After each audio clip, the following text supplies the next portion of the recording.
Hi, and welcome to the Effective Teaching Podcast. I'm your host, Dan, and we are going to be talking about being an effective teacher.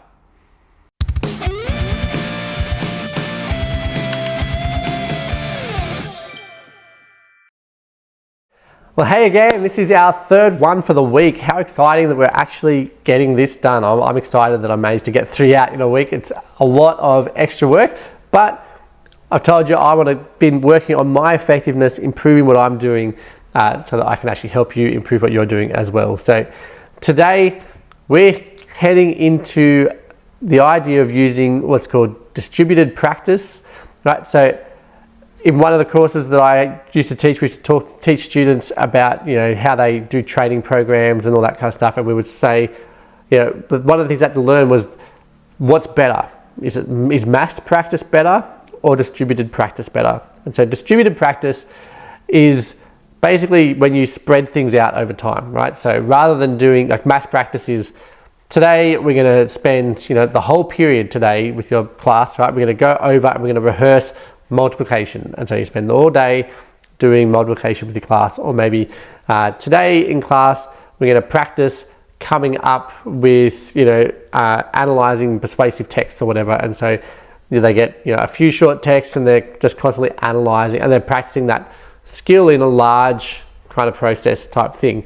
And so for a lot of subjects that could be learning a particular topic but doing the same topic over and over and over again. And it's how often we do the prep for our students coming up for exams, for example. So if we have a test coming up, we might, the day before or the weeks before, give the students a mass set of time where they get to study going into that.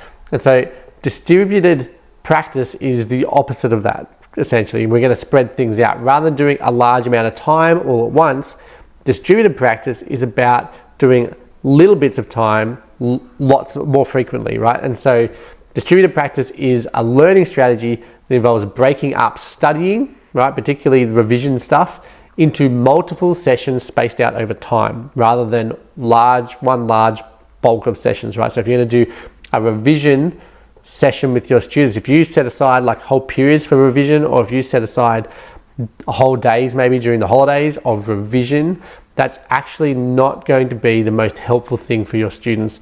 It is going to be way better for them to have it spaced out, because research has shown us that distributed practice is more effective than mass practice for long-term learning and memory retention.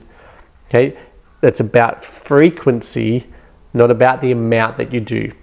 So you can actually do less, you can spend less time but do it more frequently and get way better results than if you did it once for longer. And so for example, we have our one period where we're going to do some revision on Friday afternoon, or it could be Friday morning, whatever, right? But we have one period, it goes for an hour, maybe it goes for an hour and a half. We're going to do revision for that time.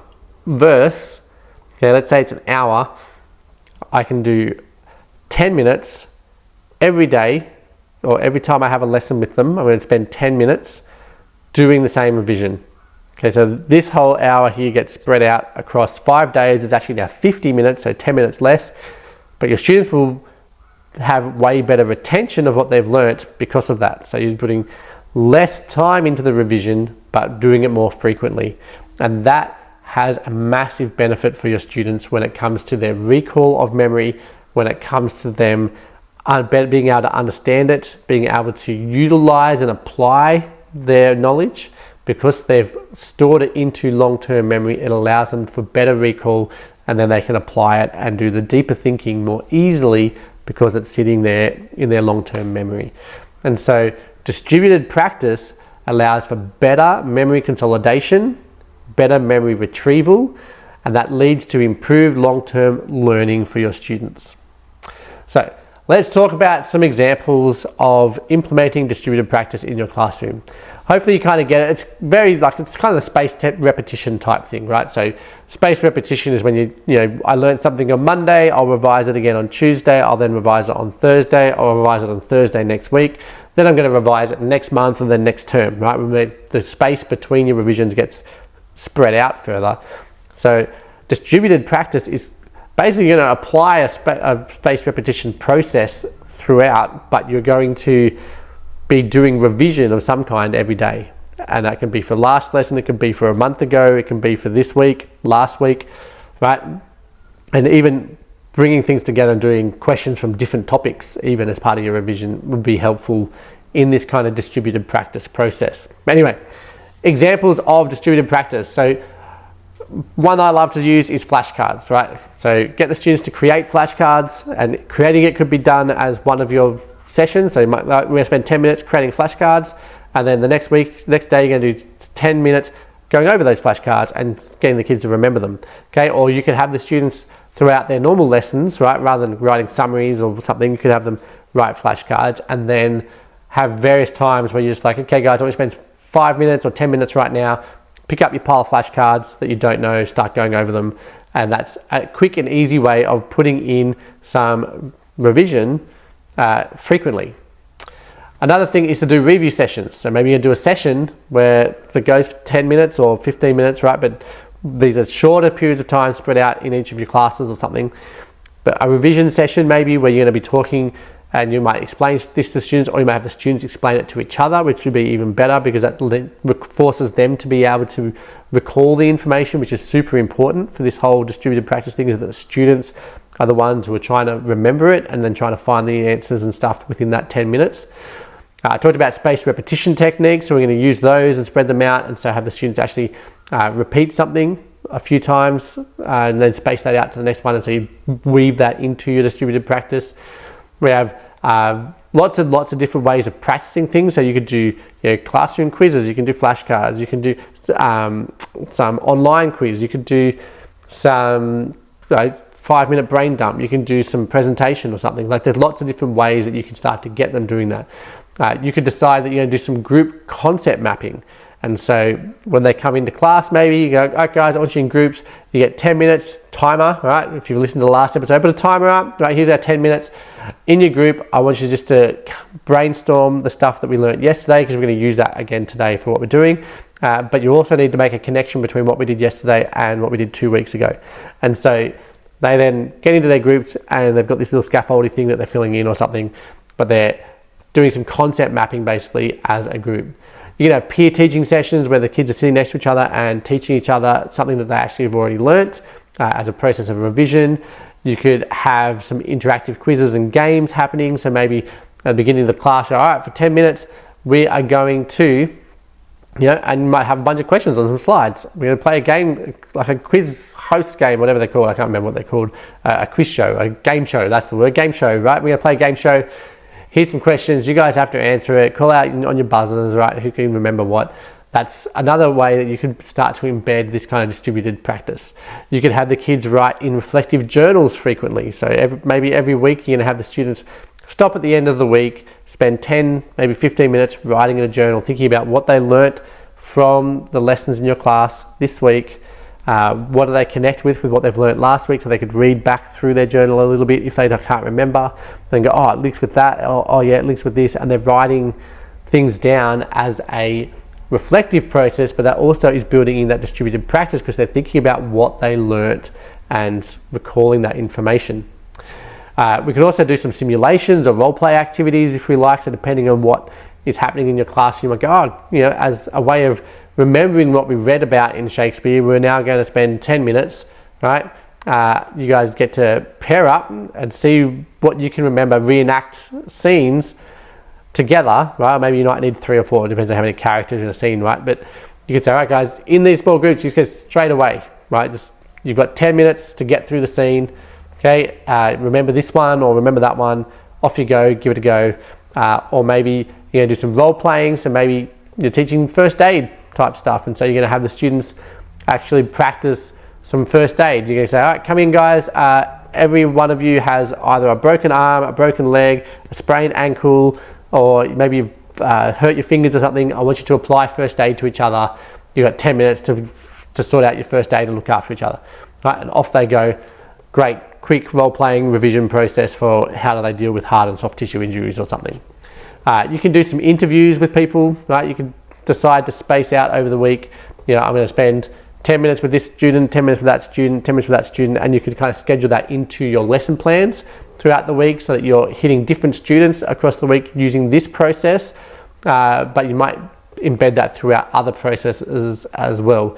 You can get the students to do puzzles, right? You can say, all right, I've done this before, particularly in where I am with like the syllabus. So the students need to be able to remember particular parts of the syllabus match up with other parts as they answer questions. And so often we'll cut it up and we'll have the kids kind of jigsaw it back together and they've got to work it out. Or you could do a similar thing with a text that they've been reading, and you can go, right, here's the text, but you're only getting, you know, a few lines of the text, and they've got to put those lines in the right order for what they've read. Or maybe you've given them an essay that's arguing a particular point, and they've got to work out the best way to put this essay together. So you're going to give them sentences, for example, and they've got to work out, you know, what should be at the beginning, what should be in the middle, you know, which are the key conjunctions. Maybe they're going to have to stick the conjunctions in the right spots to make sure it's a persuasive argument and not just, you know, a fluffy low-level piece of writing. And so you can take those puzzles and make them, you know, lots of fun and very different. You can do gallery walks. You can have the students actually have things that they bring in and go, all right, guys, I want you tomorrow for the first 10 minutes, we're going to do a gallery walk. Make sure you bring in your summary of this, or maybe your brainstorming map or your mind map of this concept. And we're going to put them up around the room, and you're going to all walk around, have a look at each other's work. And you know, you can all then revise stuff together by going through this gallery walk, or you can have students teach throughout that gallery walk and then swap over. That might take a bit longer, but you can use that quite regularly on a kind of simple process. I quite like too using like a jigsaw activity in the classroom where the students might have learnt something on their own, but then you're like, okay, next week when you come in, you're going to teach each other something, and then we're going to space, because then that student's getting it spaced out, right? So and that could be just by context. So the students might be learning a particular skill or go and apply it in their own context, but then they've got to come, you know, and so they're in groups working on applying it in one context, and then these groups all come together, one person from each group into the jigsaw group, and each person in that group is going to teach the other one how they applied it in their context. And so that's revision, but a revision in application as well. And so that's a really cool way to do some distributed practice as well. My final idea for you is like a self-assessment checklist. And so you can have the students actually use a checklist to check what they know, what they don't know.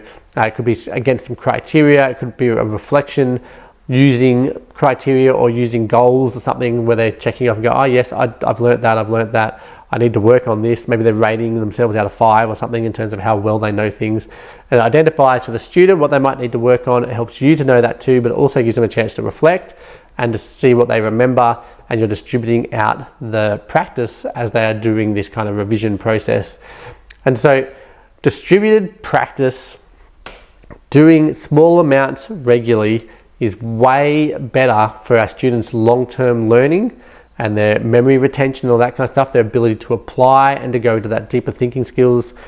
By embedding distributed practice throughout your lesson plans and your units of work, you are setting your students up for greater success in their learning, and you're helping them to become lifelong learners as they go forward too, because they start to go, okay, I need to make sure I revise stuff that I want to stick in my head.